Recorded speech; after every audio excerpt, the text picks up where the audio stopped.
থানা ও কারাগারে হামলার মতো দু একটা ঘটনা ঘটবেই, এমন মন্তব্য করেছেন স্বরাষ্ট্র উপদেষ্টা। তবে সরকার এই বিষয়ে ব্যবস্থা নিচ্ছে কিনা সেটি মুখ্য বিষয় বলেও জানিয়েছেন তিনি। এদিকে পলাতক আসামিদের ব্যাপারে ইন্টারপোলের মাধ্যমে সরকার রেড নোটিশের অনুরোধ করেছে বলে জানিয়েছে আইজিপি।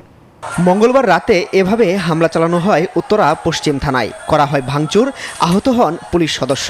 একই দিন হামলা চলে কাশিমপুর কারাগারেও। এক পর্যায়ে 2 জঙ্গিকে ছেড়ে দিতে বাধ্য হয় কারা কর্তৃপক্ষ। এর আগে জানুয়ারিতে আসামি ছিনিয়ে নিতে হামলা হয় বনানী ও নিউ মার্কেট থানায়।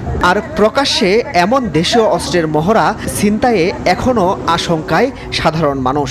তবে এমন 2-1টি ঘটনাকে স্বাভাবিক উল্লেখ করে স্বরাষ্ট্র উপদেষ্টার দাবি, এসব ঘটনায় ব্যবস্থা নিচ্ছে সরকার। এরকম 2-1টা তো ঘটনা ঘটবে, যে ঘটবে না তা না, বাট এটার ক্ষেত্রে আপনারা দেখতে হবে আমরা এদের ক্ষেত্রে অ্যাকশন নিচ্ছি কিনা। উত্তরা যে ঘটনাটা ঘটছে আমরা দুইজনও আজকেও আলাপ করছি, এটা কেন হচ্ছে এবং এটা আমরা একটা ইনভেস্টিগেশন করে যারা এটার জন্য দায়ী তাদের ক্ষেত্রে আমরা আইনানুগ ব্যবস্থা নিই। এ সময় পুলিশ প্রধান জানান, পলাতক আসামিদের ধরতে ইন্টারপোলের মাধ্যমে রেড নোটিশের অনুরোধ করেছে সরকার। বলেন, রেড নোটিশ ইস্যু হলে ওই দেশের পুলিশই তাদের গ্রেফতার করবে। আমার বিশ্বাস অচিরেই আমরা রেড নোটিশগুলো ইস্যু হবে। রেড নোটিশগুলো ইস্যু হলে তখন ওই হোস্ট কান্ট্রি পুলিশের একটা নৈতিক দায়ভার আসবে তাদেরকে অ্যারেস্ট করার। এদিকে দেশের বর্তমান আইন শৃঙ্খলার সার্বিক অবস্থা নিয়ে জানতে চাইলে এড়িয়ে যান স্বরাষ্ট্র উপদেষ্টা। মাসুদ সুমন, নিউজ 24, ঢাকা।